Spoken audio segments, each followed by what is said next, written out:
was going to ask you about that. Nabanggit niyo yung Visayas and Mindanao. It's interesting na pinakamataas yung approval of the VP facing trial sa Visayas. Yes. Higher than in Metro Manila. Yes. Tatanong kita, ano kaya yung dahilan doon? I think, this has been a big debate this whole morning, no? Some of the academics have come to me, and this is within a context where other survey companies have come out with the different finding, but it has to do with framing, and how people understand the question.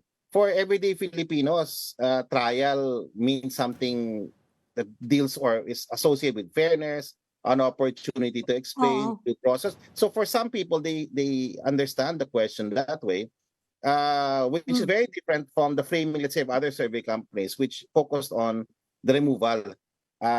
So everyday Filipinos are clear. We want the trial to continue, but we're holding. Okay, we're not making any decisions about the outcomes. We're not yet sure about removal. So it's pretty clear that that's one way to interpret it. And it's 87% awareness, 69% want the trial to continue. And when you go down to the radix, the roots of it, 77% of young people, those who are millennials, I should say Gen Zs, are very supportive of this process. So that's the big picture, no? It's a structured.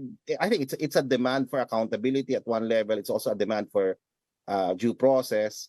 And while different companies will have different ways of framing the question, here in Okta, this same question we ran last year. First quarter 2020 was 78%. It's gone to 69%, but it's still relatively high. Yeah. Prof, that's exactly what I was going to ask you, because we were talking about this on the sidelines of an event, which is the importance of the framing of the question. Talk us through what you did differently there, because there have been other surveys that ask more or less the same question, pero malayo yung numbers nila sa inyo eh. Kasi, but actually when you look at their questions, completely different. They're talking about, for example, the outcome. We're just talking about the procedure, no? The trial, no? So some of the other questions that we were accessible to from other companies is, do you want to impeach, no? Do you know the case in detail? So, generally speaking, most Filipinos would probably say no to those kinds of questions, because the more you don't know about the case, the more likely you will not cast judgment, no? Whether to impeach. So it's the framing is more in our view, at least more accessible to all types of persuasions, whether you're pro-Duterte, anti-Duterte. You think that giving her a platform to clear her name is always something positive. So or something that you have a way of answering. So they're saying yes to a procedure, but they're not saying anything beyond that.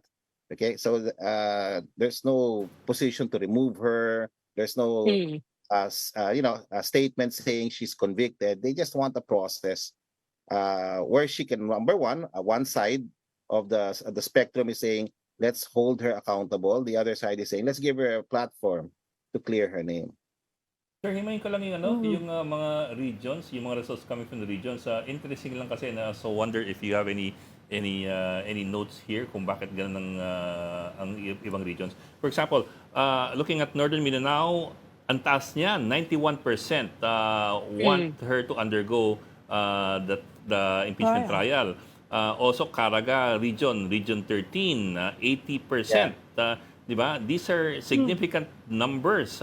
Versus, for example, Region 9, Zamboanga area, 34% lang. And I think Region 12 is Soc-Sargen, 38%. 34 in Zamboanga, 38% ang Soc-Sargen. So what do you think are the reasons for this huge disparity dun sa Mindanao regions as far as this survey is concerned? Well, I guess it's also how people in certain areas, in different areas, are accessible to certain information. No? So when you cross-validate this with class E is less informed. and you'll see a greater variance. It's also in the report, no? So A, B, class ABC and class D are very clear. They want large majorities want a trial to happen, want accountability. 71 versus 72 versus 54. Yeah.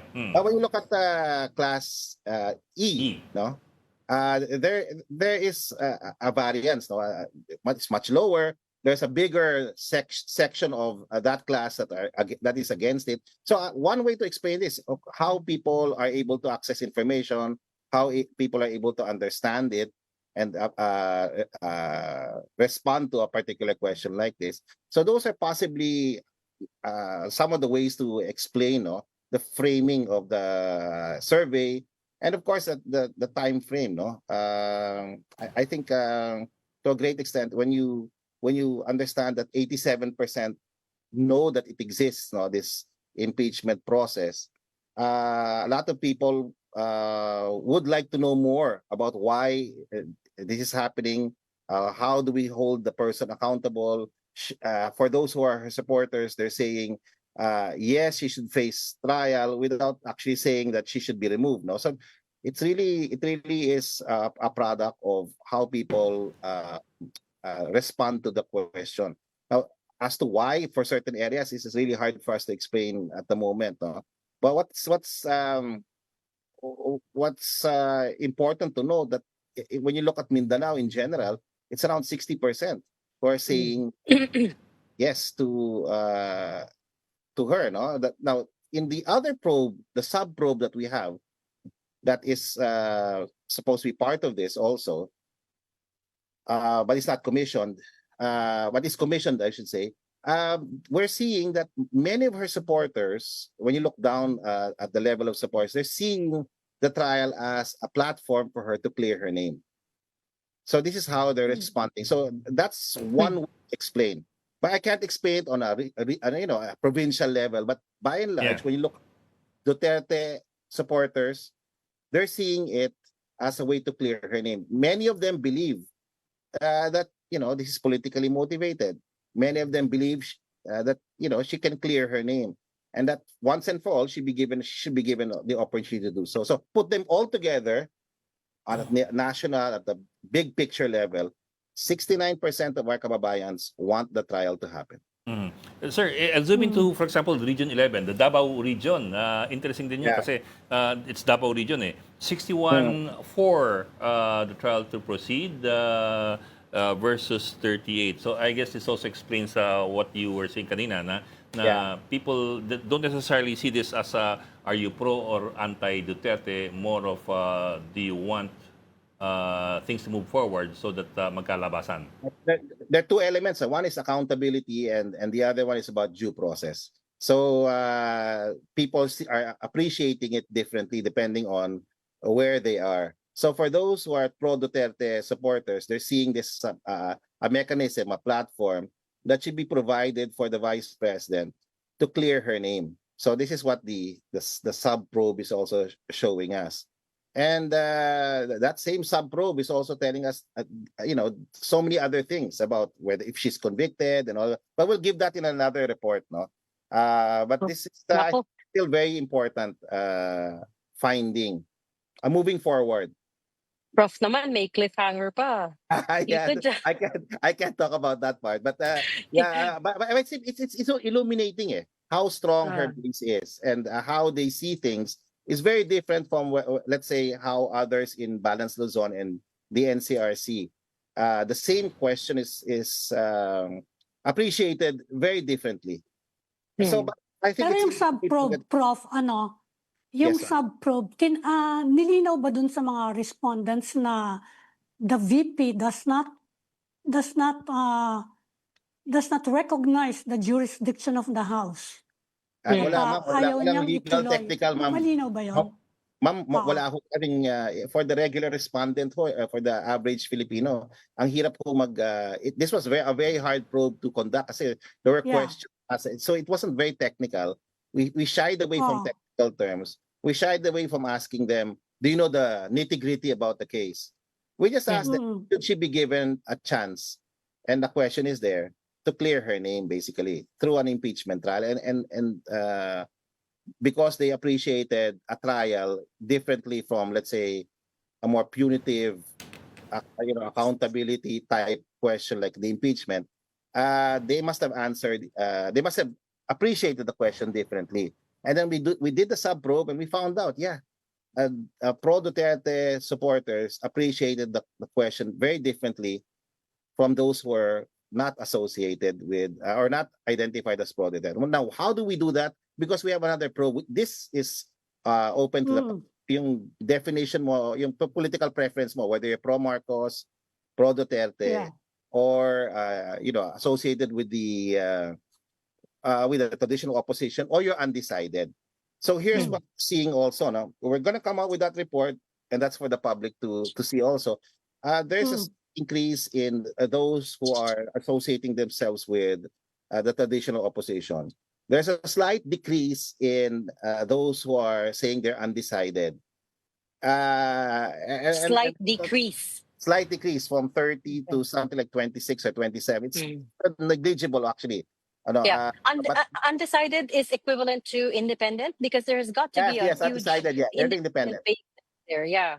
Very good. So independence. Yeah. Okay. And you're right to point out it is a platform for accountability naman talaga. It's not supposed to be to gauge whether you're pro or anti, but it is a way for her to get due process, is what the congressmen have been saying all along. But Prof, talk us through the age demographics here. May epekto ba yun sa mga sagot, or it doesn't really matter? Well, we don't have an analysis of it. We just have a breakdown at the moment. And what we're seeing is it's a high awareness and a very strong support among the greatest number of voters, that means from 18 to 34, and so that's what we're seeing now. It's above it's about 70%, no? So there's younger class dynamics, no? And there's a very strong youth factor. They probably get all the information from the television, social media. They're the most supportive of this due process, this mechanism called impeachment, no? 77% for 18 to 24. So this is my interpretation. This is not cynical. They're not disengaged. They want these institutional processes to work. And even at the urban divide, no, may 75% of the rural folks said yes, in terms of awareness, no, and in terms of support, I should say, and some urban setting 63%. So it's not just Manila; it's the whole country is involved at some level. So the big picture is, Filipinos want this process to continue. They're not rushing to judge, but they want this process to work and to continue. So I think that's what 69% of Filipinos supporting the impeachment process means as far as the Okta study first quarter of 2026 means.